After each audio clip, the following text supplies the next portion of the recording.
Olá, paz do futebol! Sejam todos bem-vindos a mais um vídeo do Paz do Futebol Brasil.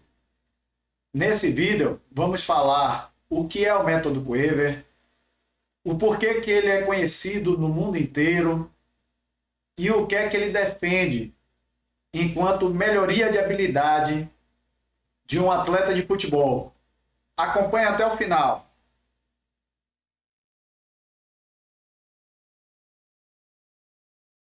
Primeiramente, quero pedir para que você nos ajude a crescer esse canal. Então, se inscreve no canal, compartilhe esse conteúdo com outros pais, ativa o sininho para receber os novos vídeos. Toda semana temos vídeos novos para vocês. Agora, vamos para o vídeo de hoje. Método Coever.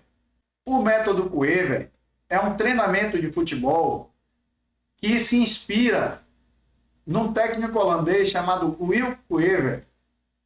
Esse treinador, ele defende que, mesmo você não tendo uma habilidade muito apurada para o futebol, ou mesmo que você tenha, você pode estar melhorando essa habilidade com o treinamento. Esse treinador, ele teve muito sucesso onde ele passou. E ele atraiu admiradores do seu trabalho. Esses dois que aparecem nessa foto são dois profundos admiradores de Will Coever.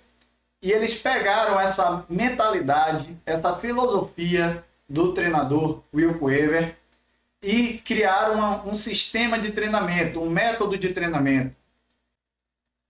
Alf Galustian e Charles Cook foram profissionais do futebol. Esse segundo foi ex-treinador do Chelsea e resolveram, em 1984, colocar no papel essa metodologia e transmitir para treinadores e atletas, para que esses fossem beneficiados por essa filosofia de Will Coever. Naturalmente, esse treinamento ele começou a ser admirado por diversas pessoas e foi difundido para o mundo inteiro. A maioria dos profissionais, eles iniciam todo o trabalho com o método Coever, pensando no desenvolvimento da coordenação motora de seus atletas. Normalmente eles utilizam nos aquecimentos dos treinamentos, porém esse método ele é muito maior do que isso. Ele serve realmente para uma preparação do atleta como um todo, não só no futebol em si, mas também para a vida. Não é à toa que esse método se tornou líder em treinamento de futebol independente em todo o mundo. Por que independente? Porque ele não pertence a nenhum time de futebol. Ele pertence a esses dois que fundaram, tá? E a Will Coever, que foi onde eles se inspiraram, né? Onde eles pegaram essa filosofia. Esse método, ele tem a missão de desenvolver jogadores habilidosos. Essa é a principal preocupação. Porém, não fica só por aí. Ele quer também que esses jogadores sejam confiantes, sejam criativos, que tenham uma boa relação com seus companheiros de equipe também, né? Eles saibam jogar em equipe, né? E que também tenham uma grande habilidade para fazer jogadas individuais, para trabalhar no individual, resolver problemas dentro de campo de uma maneira individual. Isso não quer dizer que eles defendam que o jogador seja egoísta e não use a inteligência. Na hora que deve dar um passe, ele simplesmente dê um drible. Não é isso. Mas que ele, quando ele tiver realmente, quando isso for favorável para ele levar vantagem sobre o adversário, que ele saiba fazer isso de uma maneira excelente.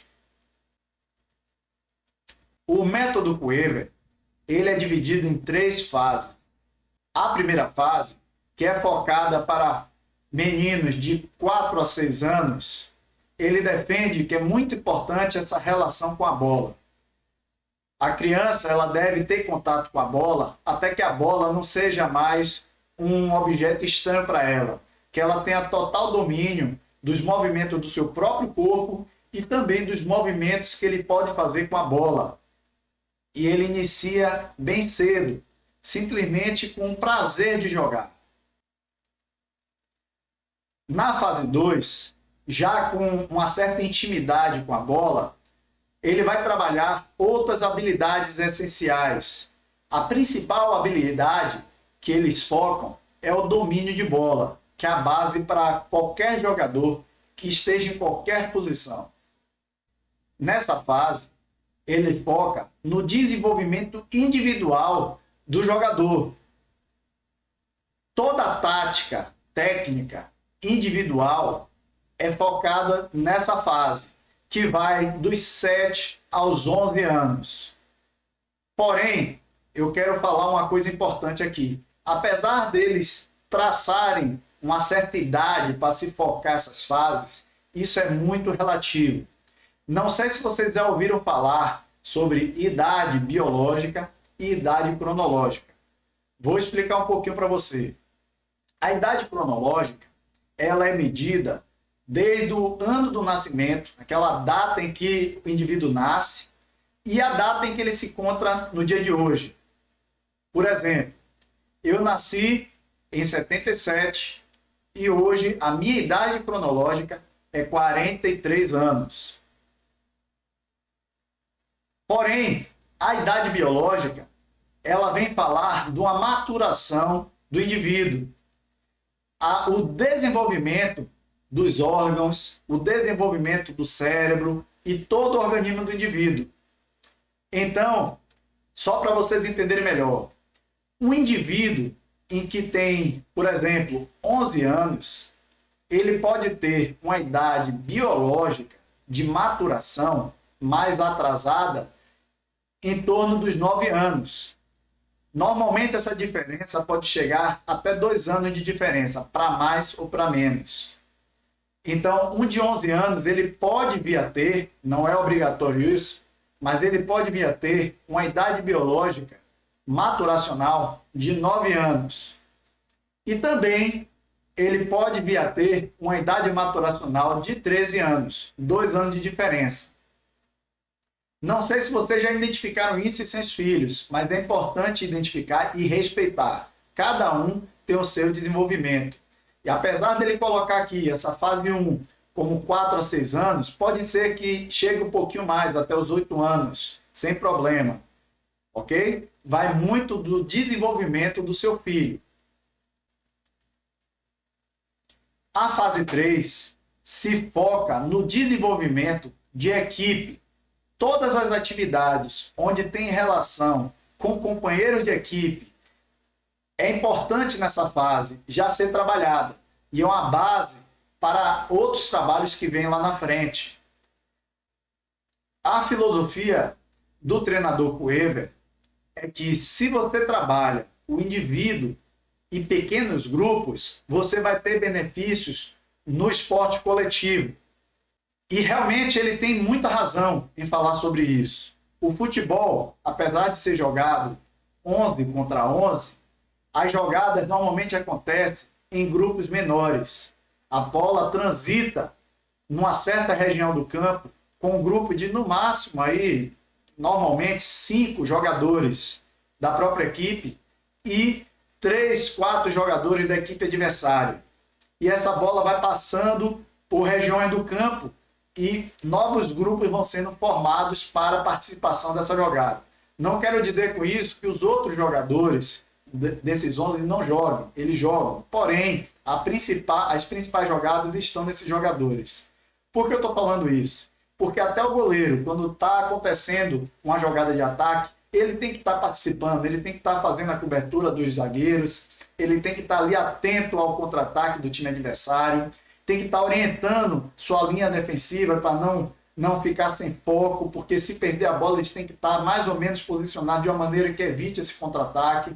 Então, todos os jogadores eles jogam juntos. Mas entenda, normalmente, quando você trabalha os pequenos grupos, você tem um benefício em termos de vantagem sobre o adversário.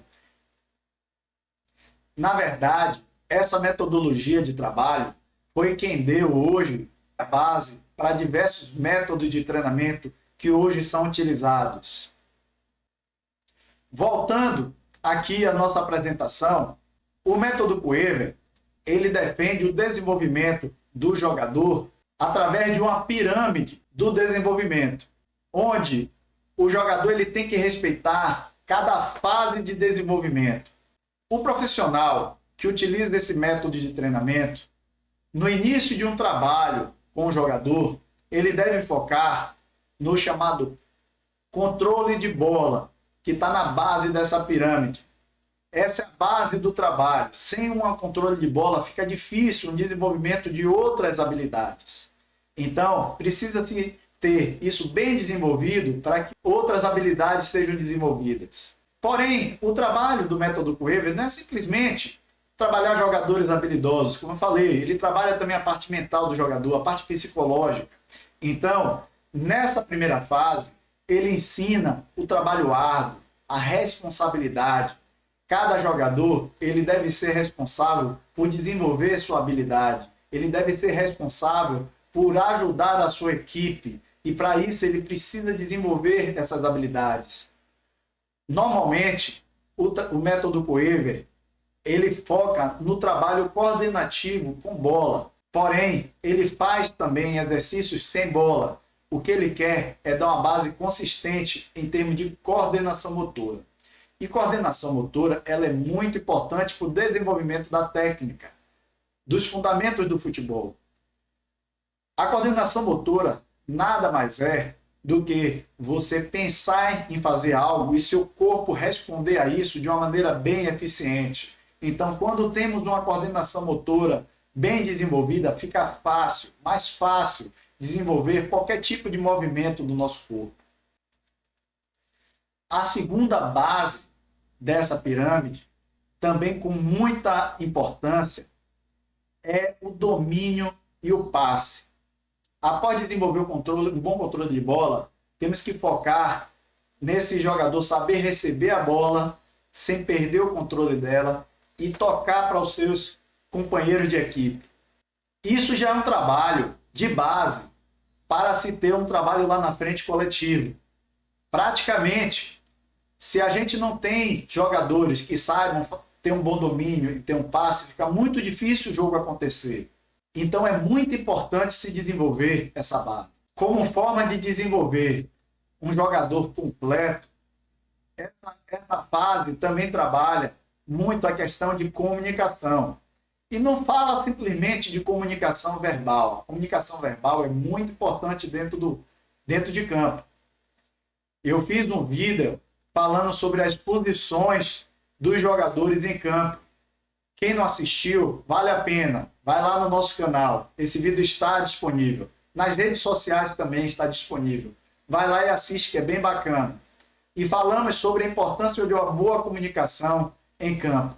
Porém, a comunicação ela se desenvolve de uma maneira também não verbal.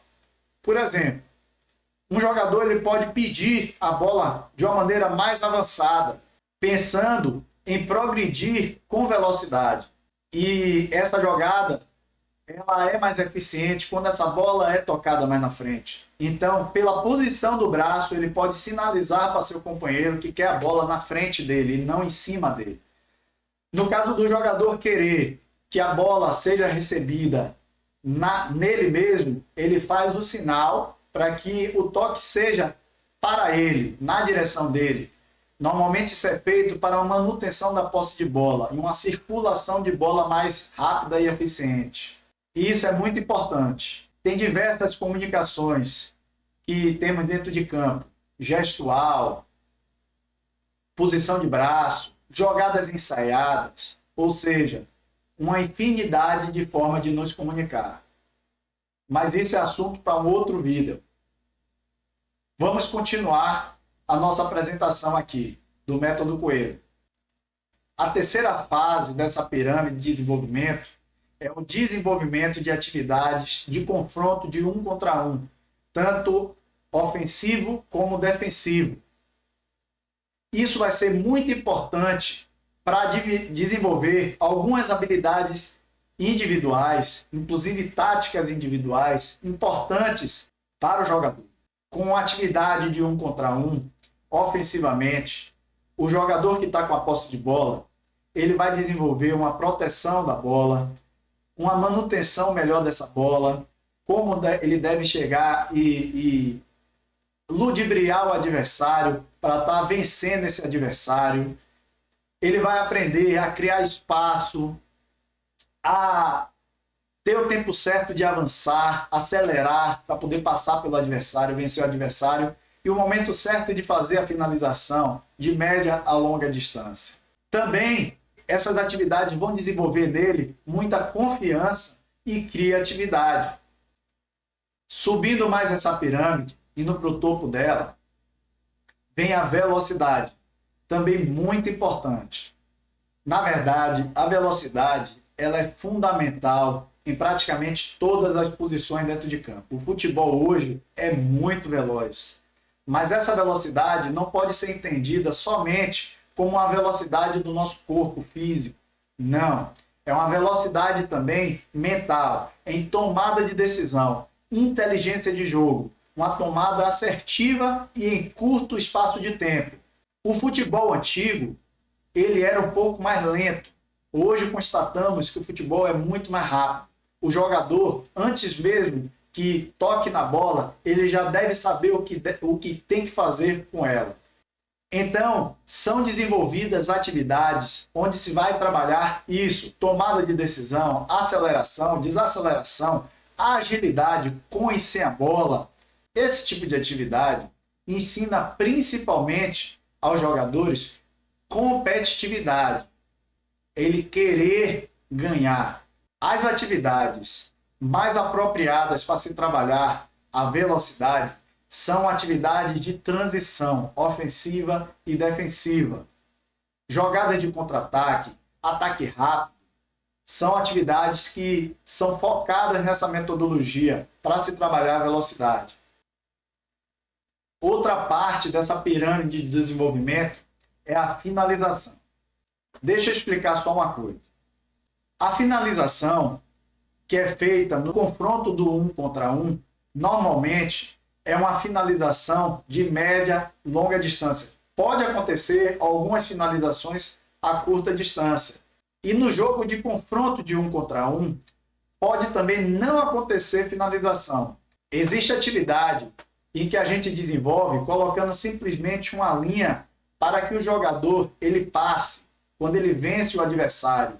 Chama-se touchdown. Essa atividade não foca numa finalização. Foca simplesmente para que ele vença o confronto com o adversário e que ele passe daquela meta que foi criada com aquela linha, como se fosse uma linha de fundo. Isso é bem bacana, porque temos uma tendência dos jogadores, quando fazem 1 contra 1, pela dificuldade que existe nessa atividade de vencer o adversário, há uma tendência deles finalizarem antes mesmo de fazerem um drible no adversário. Eu não quero dizer que isso não pode ser feito durante um jogo. Às vezes só é necessário realmente colocar a bola para o lado e finalizar. Porém, se ele acostuma toda vez não enfrentar o adversário e buscar vencer esse adversário, ele pode ter uma dificuldade dentro do jogo coletivo. Voltando a essa finalização que é focada na pirâmide, essa finalização aqui, ela é mais focada com situações utilizando qualquer parte do corpo próximo ao gol, normalmente dentro da área. Ou seja, recepção de cruzamentos, finalização vindo de cruzamento, finalização vindo de um lançamento do meio de campo, por exemplo, recebendo a bola de costas, finalização vindo de uma bola cruzada na diagonal para trás. Essa finalização é focada dessa maneira, ok? Então não confundam. Ela ensina também aquele jogador que está fazendo a ter muito foco, concentração, coragem, tempo de bola e responsabilidade. No topo da pirâmide de desenvolvimento está o jogo coletivo. O que ele defende é que quando você trabalha toda essa base, você já está muito mais preparado para o jogo coletivo.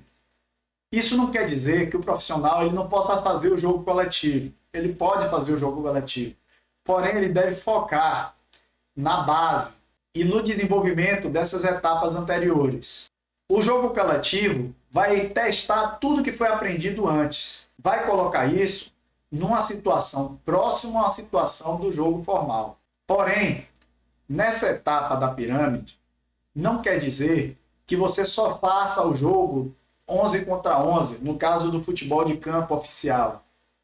Você pode desenvolver atividades também 3 contra 3, 4 contra 4, 5 contra 5. A gente divide em escalas, chama escalas setoriais, grupais, intersetoriais e coletivas. Mesmo se falando em jogo coletivo, você pode estar também fazendo, mesmo nessa fase, atividade de jogos reduzidos, utilizando situações próximas ao jogo formal, porém com a quantidade reduzida de jogadores. E em espaço também reduzido. Que fique bem claro isso. Então, nessa fase é utilizada jogos de defesa e ataque em pequenos grupos, como eu falei, e mini-jogos.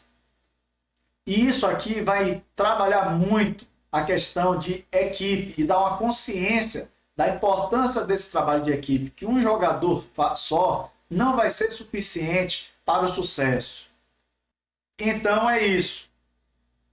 Daqui a pouquinho eu vou estar passando alguns vídeos que vai ficar mais claro tudo isso que eu estou falando agora. Vocês viram a parte teórica, eu vou fazer uma pequena conclusão e depois, com as atividades práticas que eu vou estar mostrando aqui, vai ficar mais fácil vocês entenderem esse método.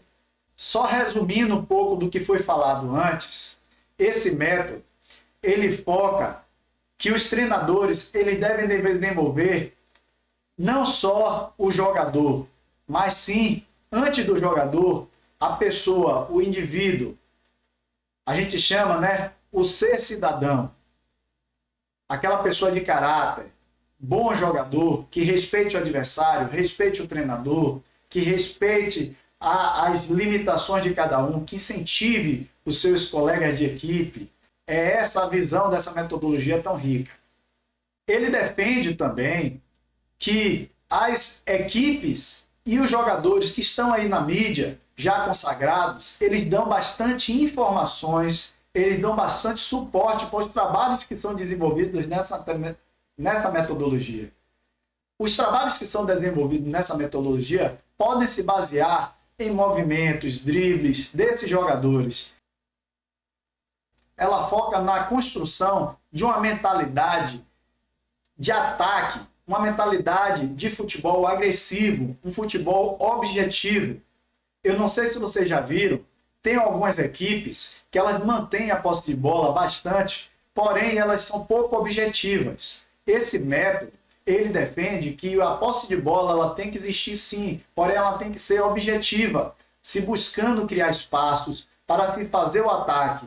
E eles querem desenvolver isso. Por isso que se trabalha tanto esses confrontos, essas atividades de mini-jogos, para trabalhar essa construção do objetivo. E os treinadores, eles são orientados a buscar o cumprimento do objetivo de uma maneira mais rápida, mais efetiva. Essa metodologia também foca que temos que ter um compromisso com nossos colegas de equipe, com o nosso treinador, com todos daquela equipe. Nós precisamos sim pensar no nosso desenvolvimento, no que podemos ajudar a nossa equipe, de que maneira podemos melhorar nossas habilidades, porém temos que pensar em todos da equipe, temos que ajudar todos a ter essa mentalidade. Um outro ponto importante que foi falado é que quando se tem habilidades individuais, os jogadores eles conseguem ter um jogo coletivo melhor. Quanto melhor as habilidades individuais e em pequenos grupos, melhor será o jogo coletivo dessa equipe. Essa metodologia considera o domínio da bola como a base de todo o trabalho, uma coisa extremamente importante. Todo o ensino dessa metodologia se baseia em um código que eles chamam de código Coever. Esse gráfico ele mostra um resumo desse código que é difundido entre os treinadores e jogadores que se baseiam nessa metodologia. A habilidade, a força, a velocidade são muito importantes, mas também a sensibilidade do jogador para saber fazer uma jogada inteligente no momento correto, né? O espírito vencedor, o espírito de equipe são coisas extremamente importantes. Então é isso, pessoal. Mais uma vez, eu quero reforçar que vocês se inscrevam no nosso canal, ajudem esse canal a crescer, comentem. Qualquer dúvida que vocês tiverem, coloca aí nos comentários que estaremos respondendo. E ajudem também compartilhando esse vídeo para o maior número de pessoas. Fiquem aí que agora eu vou estar passando os vídeos para esclarecer melhor essa metodologia para vocês.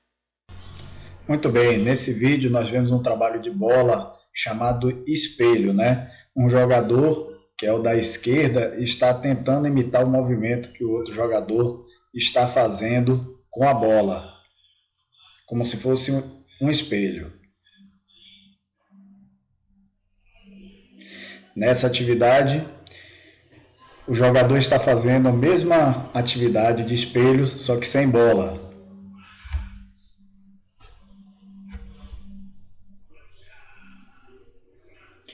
Esse é um trabalho coordenativo com bola. Como vocês podem ver, ele está fazendo como se fosse um trabalho, 2 movimentos em um só. Puxa a bola, empurra com a chapa, né?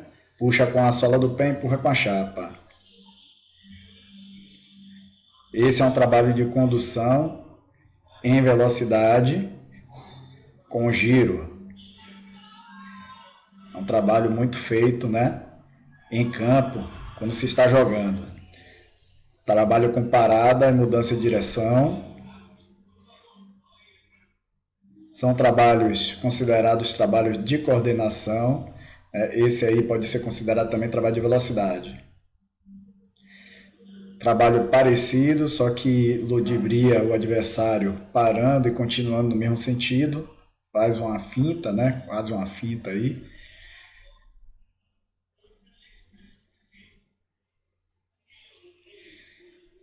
Mais uma vez, trabalho individual. Todos esses são trabalhos individuais, tá? Aquela fase 1 e 2.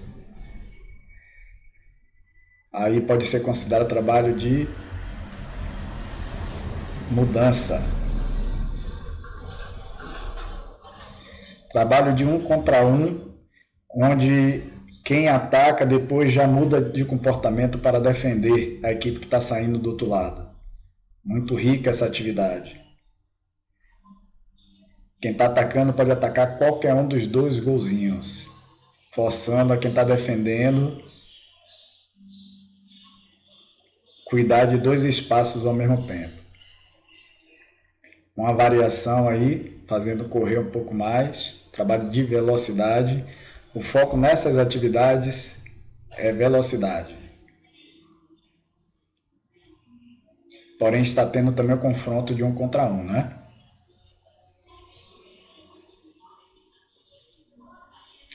Começando um trabalho 2 contra 2, já é um trabalho mais de grupo, né? Já trabalhando aquela parte de passe, domínio. Iniciando um trabalho de equipe, né? Mais um trabalho de velocidade, uma outra variação. Vai conduzindo em velocidade de frente, volta de costas, acompanhando quem está conduzindo de frente. Bem bacana também.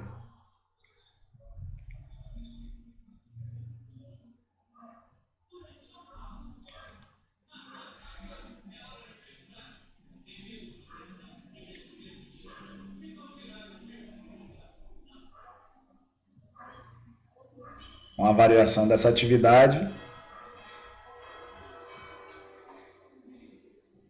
onde se espera, sai do mesmo lado e tem que vencer em velocidade o confronto, sendo que o outro só pode sair depois do primeiro toque do primeiro.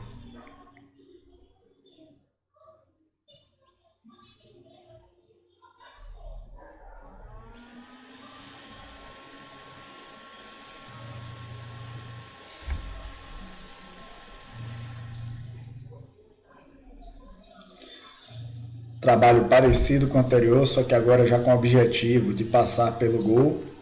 Tem que passar conduzindo. Eu falei da questão do touchdown, que seria aquele anterior. Esse aí já é uma atividade onde se conduz entre duas traves. Pode ser considerado também, né, um touchdown, mas com um espaço limitado.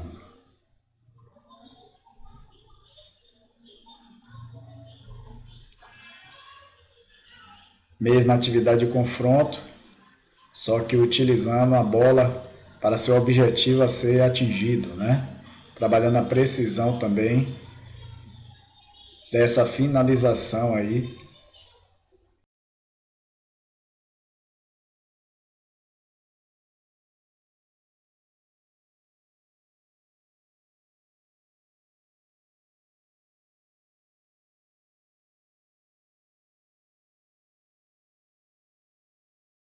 Então é isso. Hoje ficamos por aqui. Espero que tenham gostado. Não se esqueçam de deixar seus comentários. Muito obrigado.